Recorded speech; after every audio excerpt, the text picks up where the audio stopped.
En primer lugar, a la doctora Gir Kristin Koech. La profesora Kristin es doctora en Ciencias Sociales, magíster en Teoría y Metodología de las Ciencias Sociales y licenciada en Antropología. Es docente concursada en la Universidad Nacional de Jujuy, en la Facultad de Ingeniería, y becaria de CONICET, en la Unidad de Investigación CISOR-CONICET de la Universidad de Jujuy. Ha publicado sus trabajos en revistas y libros internacionales con arbitraje, en el Canadian Journal and Latin American and Caribbean Studies y en el Oxford Research Encyclopedia of Latin American Studies, en la revista Esfera Latinoamérica, entre otras. En 2019 obtuvo una beca de investigación en la Universidad de Florida. Ha dictado seminarios de posgrado sobre el tema del cuerpo, biopolíticas y el método autoetnográfico en diferentes universidades en México y en Argentina. Es miembro de LASA y forma parte de la Red de Cooperación Científica y Educacional YEDE Inter. Es editora de la revista Dance y Art Review. Realiza investigaciones relacionadas a las danzas, el movimiento corporal, culturas populares, performance culturales y género. Bienvenida, profesora Gir Kristin Koech. Muchas gracias por la introducción. Como ya bien presentó el doctor Sumar Gómez, yo voy a participar y hablar en esta instancia un poco desde mi formación en ciencias sociales sobre todo, y también desde mis investigaciones que se centran sobre todo en lo que es la actividad corporal. Van a ver en mi exposición, yo tomo una posición que sí está relacionada todo lo que es el cuerpo, y el cuerpo para mí es una entidad muy compleja, y vamos a ver de qué se trata, porque sí, el deporte hacemos con el cuerpo, ¿no es cierto? Entonces, para la construcción de un código de ética, ¿no? Lo que es nuestro tema del día de hoy.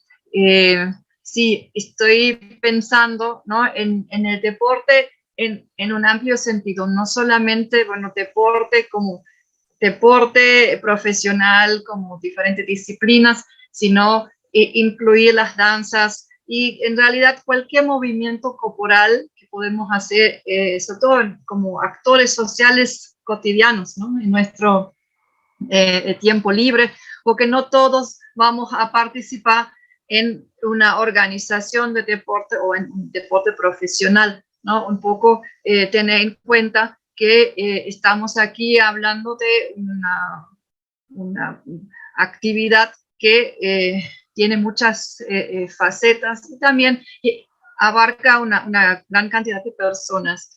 Y si hablamos de América Latina y el Caribe, ¿no? Cómo construir este código de ética, para mí, antes que nada, tenemos que tener claro dónde estamos parados, ¿no? En ese contexto de nuestras sociedades latinoamericanas. Y aquí, para el gerente de deporte y cualquier persona involucrada, tiene que tener en claro, ¿no? Las condiciones, y ahí tener en cuenta, ¿no? Las condiciones de subalternidad, una población altamente heterogénea, ¿no? Lo que es en relación étnica racial, ¿no? Nuestras poblaciones son muy diversas, pero también factores como la desigualdad social y económica, la desigualdad de género sobre todo, en el marco de una sociedad patriarcal, y eso se refleja también, bueno, en el deporte, ¿no? En nuestra vida cotidiana, sobre todo como mujeres o personas que no se identifican binariamente en esa relación de género, ¿no? Los problemas que se presentan, y eso tenemos que tener bien en claro, ¿no? Estas son las condiciones sobre las cuales después trabajamos en la vida cotidiana y sobre las cuales vamos a construir también ese código de ética.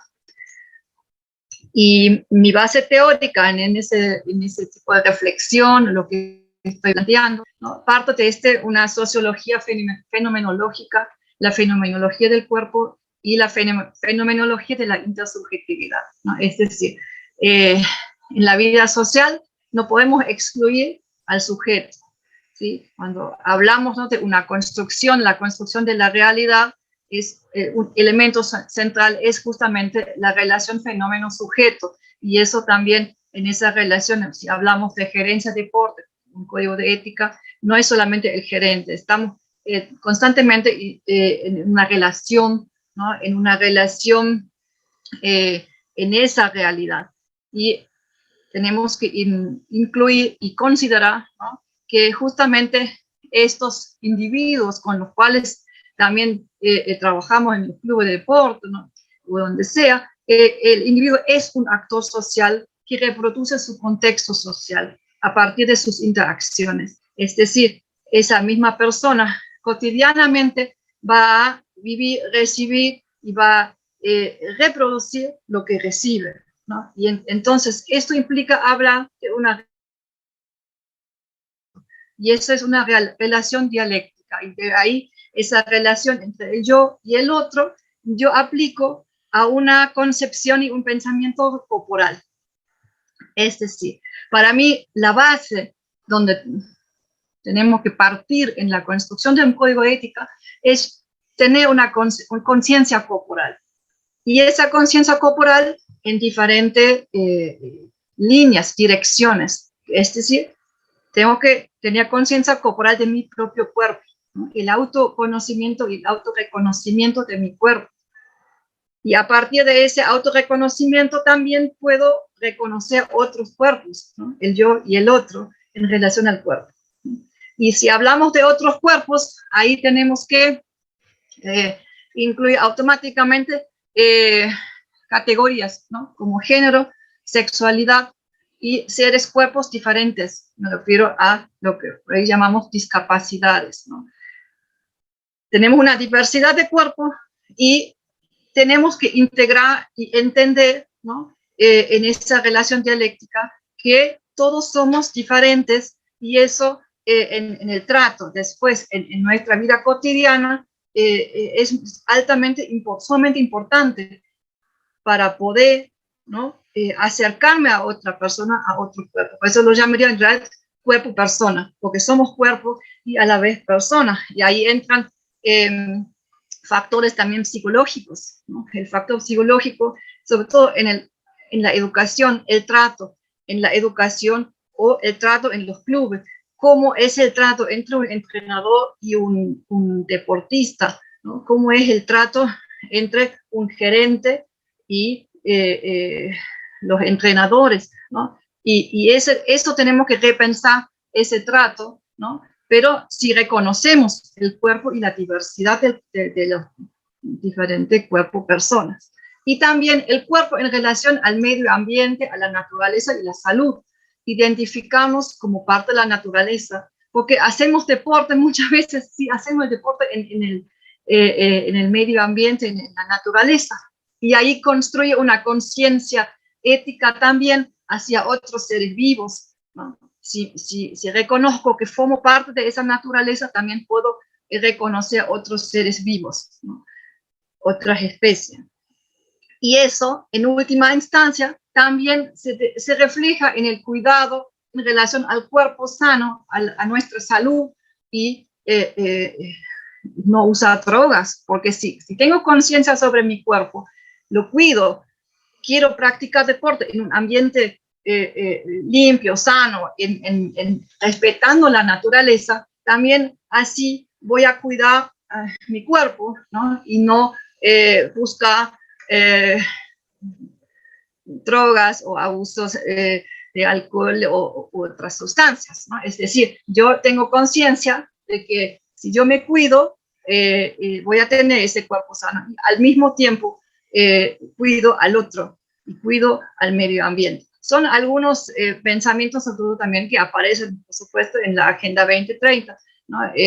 Son esas cuestiones de medio ambiente, educación, género, sobre todo, pero eso es lo que trataba de conceptualizar y plantear para esa construcción de un código de ética, tener presente esto, ¿no? Ese pensamiento. Y como marco de referencia, ¿no? Lo que nos preguntaron como para preparar esta sesión, ¿no? Justamente ética, ¿qué es ética? Y ahí un poco pensar más allá de ese pensamiento de moral, ¿no? Moral de lo que clásicamente se daba como moral.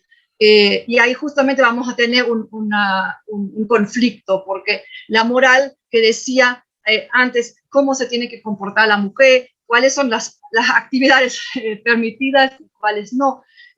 Ahí vamos a tener un problema si nos guiamos por esa estricta regla, ¿no? de un comportamiento moral de prohibiciones o de, si no reconocemos esa diversidad y si no reconocemos que la mujer sí tiene que participar en todos asuntos, en el deporte, lamentablemente a veces, sobre todo en la jerarquía, en las altas posiciones, son pocas las mujeres. Y hemos luchado durante mucho tiempo para muchos deportes, por ejemplo, para poder practicarlos, ¿no? Porque justamente por esa cuestión moral, de que es moralmente aceptable para una mujer, o qué sexualidad es aceptable en la sociedad, porque vuelvo a decir, estamos en una sociedad altamente penetrada, ¿no? Por esos valores patriarcales. Entonces, ahí tenemos que pensar, ¿no? Y tenemos que ver también nuestras realidades.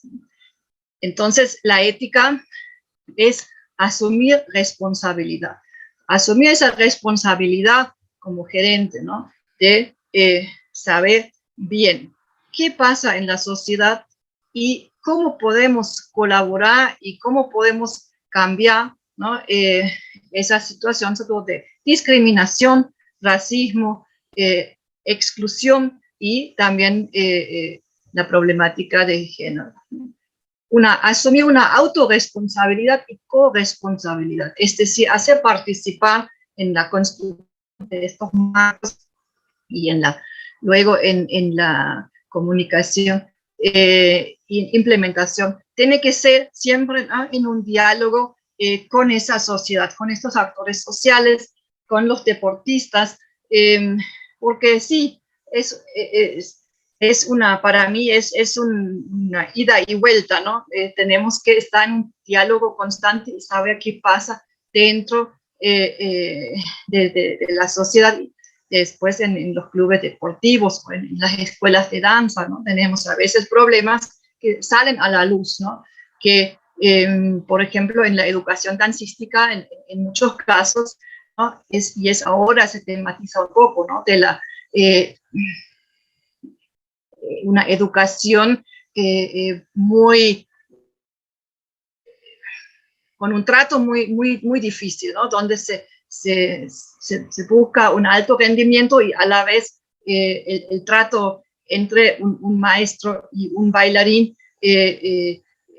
se ha complicado, ¿no? Porque es justamente lo que reclaman estudiantes, ¿no? En este caso, estoy en contacto con personas, ¿no? Del área de la danza, ¿no? De ese trato irresponsable y de degradación, ¿no? De la persona, que justamente buscando un alto rendimiento. Entonces, esa responsabilidad, ¿no? Vigilamos también en el trato con el otro. La actitud crítica, ¿no? Lo que acabo de decir, siempre está vigilando qué pasa dentro de la sociedad, qué pasa dentro de la organización deportiva, ¿no? Y establece un marco metodológico, es decir, ¿no?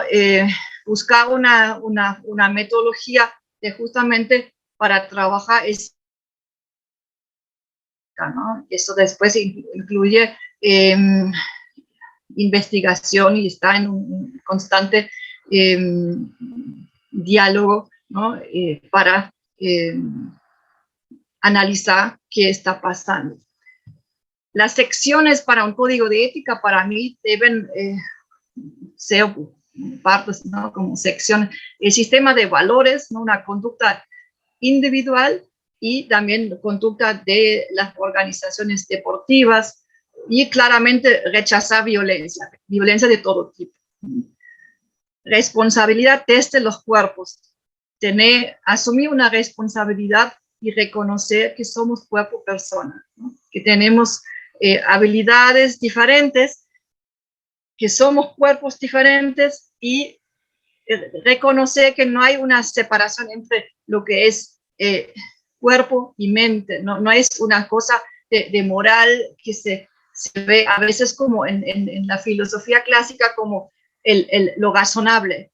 Sí, somos cuerpos que también que sienten, somos cuerpos que perciben, no hay una racionalidad absoluta, ¿no? Porque justamente esa intersubjetividad que también surge en el contacto con el cuerpo, y la intersubjetividad que tenemos, ¿no? Cuando tratamos con otras personas. El respeto, igualdad para todos, sexual, étnica, género, ¿no? Igualdad en todo sentido, y busca activamente la igualdad de género, ¿no?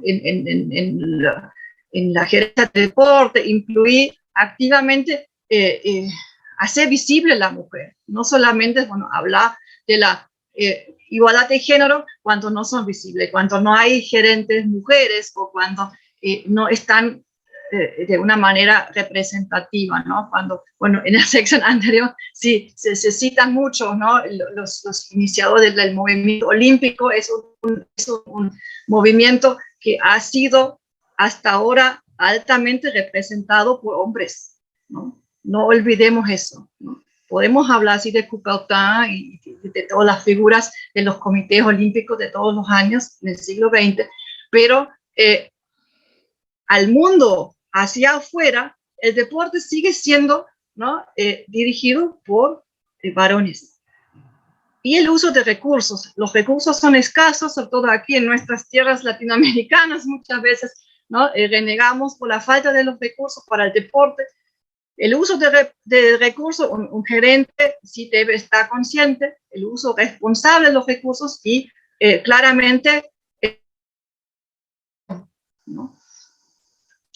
Finalmente, cómo comunicar implementar este código de ética. Esto tiene que ser en conjunto con estudios científicos, a través de diferentes canales de comunicación, creo, y ahí también tener esa mirada crítica, medios de comunicación, a veces también se ponen bastante complicados, ¿no? En cómo se comunica, ¿no? El deporte. Cuando las noticias demuestran siempre cuando hay problemas, ¿no? Cuando hay racismo, sí, y cómo contribuyen a veces los comentarios en los medios de comunicación también a justamente a un comportamiento no ético. Entonces, ver bien y decidir bien a través de qué canal de comunicación, ¿no? Cómo se comunica, ¿no? Y necesitamos una capacitación en diversos niveles, a nivel de gerencia, a nivel de entrenadores, a nivel de deportistas, de profesores, diferentes niveles, para que todos puedan incorporar este tipo de pensamiento ético que estamos construyendo.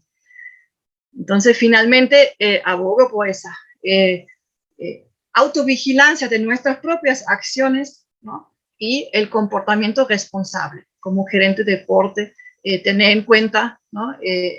Esos principios, sobre todo en la vida cotidiana, en el trabajo cotidiano, en la profesión, en el ejercicio de su profesión, ¿no? Tener en cuenta esos pilares, ¿no? Y no olvidar de que somos el cuerpo. Muchas gracias. Muchísimas gracias, profesora Kerstin. Fuerte abrazo.